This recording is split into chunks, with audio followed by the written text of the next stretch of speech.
Homebrew Wednesday. There it is. Look at that bad boy. Beer as big as your head, or bigger. How y'all doing? I'm a little late. I wanted to get this up earlier this week, but life and a little bit of laziness. I was a little bit lazy, I'm going to admit it. But this is the Hefeweizen. It actually is starting to clear up a little bit. You can almost see through it. But it still has a fair amount of haze. This was 50% wheat, 50% Pilsner, and Liberty hops. And it's got that head that you're looking for, right? Highly carbonated. That was my concern, but it turned out great. So, I got a beer mail. Got a beer mail from the Dean's List, Mr. Mike Dean. And, sorry about the wrinkly plastic. I'm gonna go through these here. Unlabeled. No idea. Maybe Mike can tell me what that one is. I hope so. So, there's one. Second one.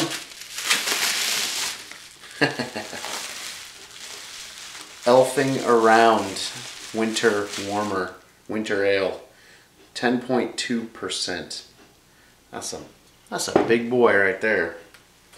Ain't no messing around. Ooh, I think I know what this one is. There's 5 beers here. There was 6. One of them evaporated. Pantry Saison. So, all the leftover grains, hops, and yeast in my pantry. Cheers. That's pretty rad. Oh yeah, you might notice I got a little trim.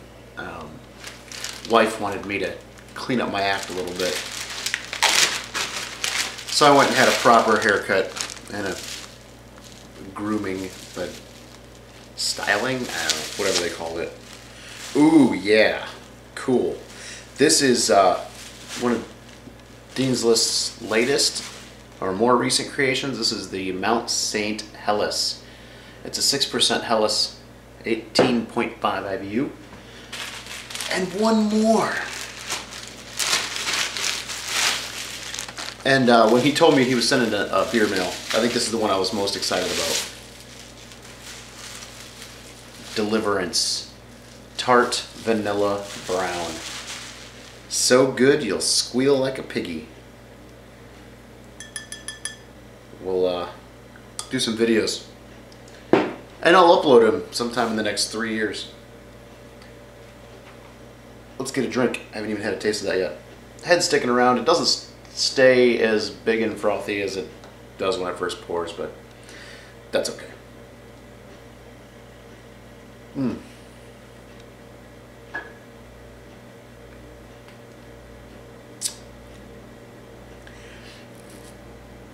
It's alright. It's a Heffy. It's very clean. Very much that banana character that you get. To me, it has a little bit like a vanilla and a banana thing going on. Not so much on the clove and the spice side, the peppery spiciness, which I like. It's actually pretty easy to drink. It's like 4%, so yeah. Not my go-to, but we had the Beer Scouts of America meeting, and it was a hit. Everyone really dug it. So,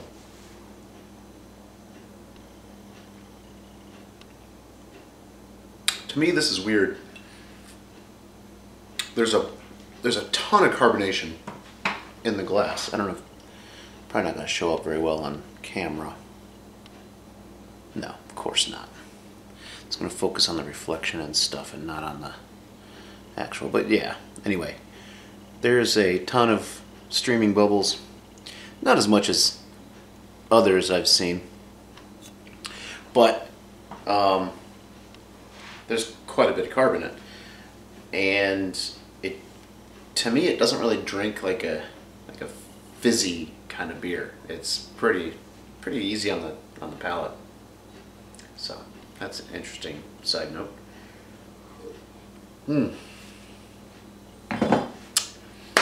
Another side note. I got a chance to brew a beer.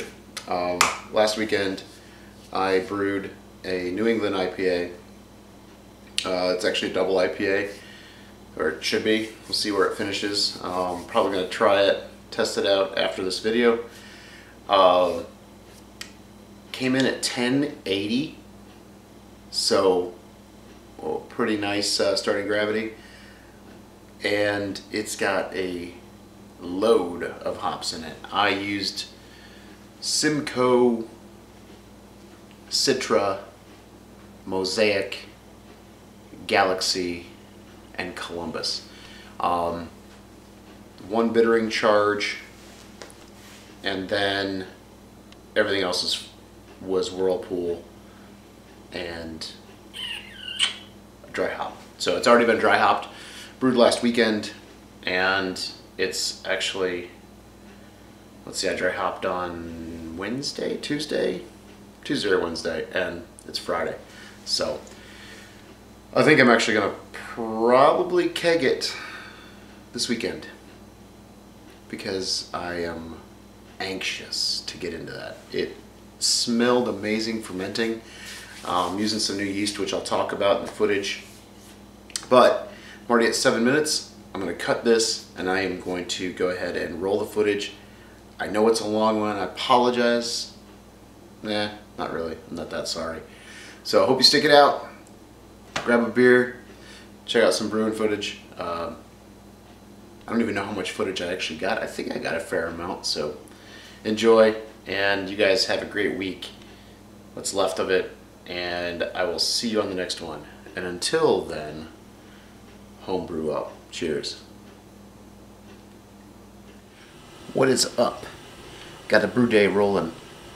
Strike water's on finally. It's already like, geez, 2:30 in the afternoon, but nothing else going on. So I wanted to get a brew down. And I'm going to do a double IPA, New England style. And I'm rolling with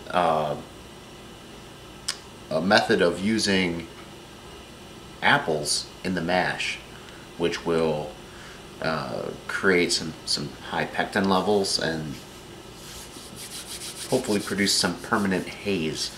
I've got a couple of guys that I know that use this technique, and it works really well for them. I'm also going to be working on the water treatment as well, so some water salts. So with that, destined for greatness, right?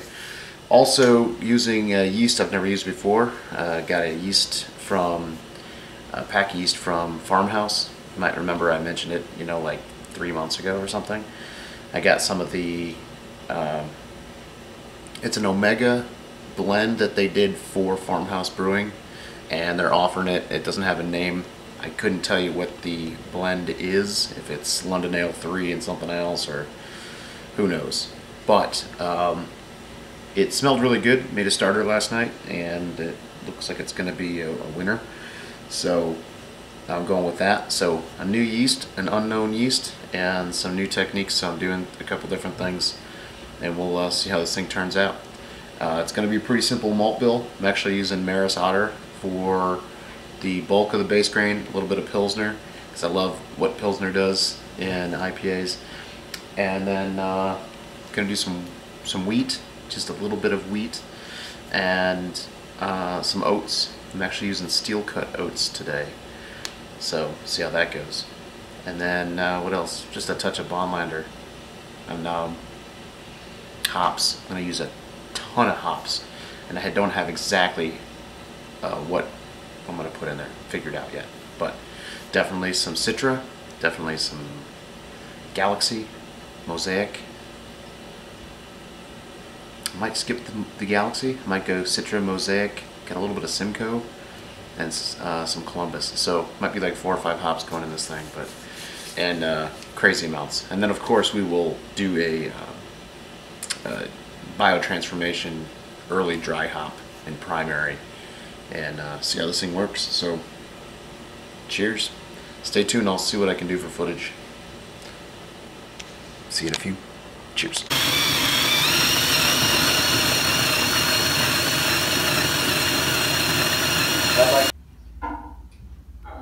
There they are. There's the grist. Boom. There you go. Apples in the mash. Mashing a little bit low today, like 148, 149 Fahrenheit. I got the sparge water pretty much ready to go. A few more degrees to come up. I'll drain this guy off and I'll have a look at it. The pH was right on the money at 5.3, so I'm happy with that. And I've got a bunch of hops. A whole mess of hops. Let's see. That's the Whirlpool. 5-minute edition. And that lonely little bittering edition. That'll be first wort. So, getting pumped. Heck yeah. Alright, here we go. This is going to be first wort hopping. Alright, so the kettle's got a little bit of residual water, but that's alright. So, what we got here. There you go. Sweet, sweet wort. Gonna go in.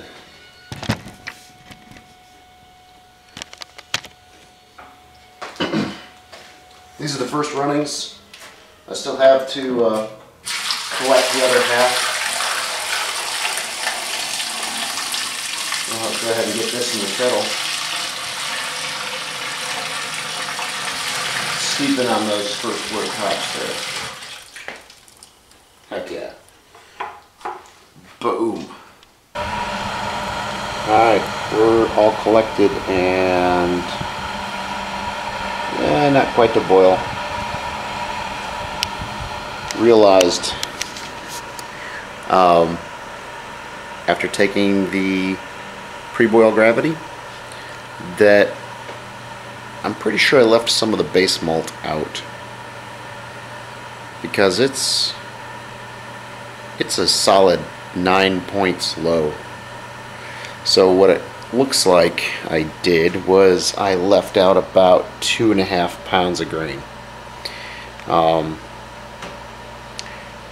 Because I was a little distracted when I was weighing out the grains, so I'm pretty positive I missed one of the additions. So it is what it is. Some on-the-fly adjustments, and we'll get it squared away. It's still going to be awesome. It's still going to be about 1070 starting gravity, so we'll be all right. Yeah. Let's see if I can get the old refractometer reading. Yeah, it's reading about 1063 or so. You guys can see that. Focus. Yeah. Yeah. 1063. So, so maybe not that much missing, but at least a pound of grain, or maybe 2 pounds of grain. Adjust and continue on. We'll get it. I'm going to do a short boil. I'm going to do hopefully like maybe a 30-minute boil, and it'll be a long whirlpool. Just bring massive amounts of hops to this game. There we go. It is time. This is going to be a 2-minute hop addition because I don't want it to pull out very much of the IBU from these guys. That is a big load of hops right there. So in the drink. Now the magic happens, right? That's when the magic happens, something like that. Oh yeah, Mosaic, Citra, Galaxy, Columbus, Simcoe. Mosaic, did I say Mosaic? I'll say Mosaic again. Yum. Alright, so I might be okay after all because I hit the target gravity. 1080. So my pre-boil measurement must have been off because that is bang on.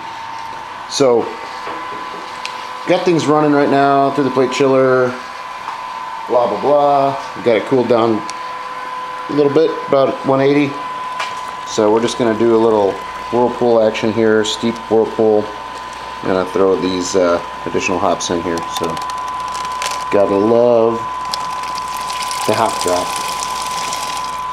Man, that's a lot of hops.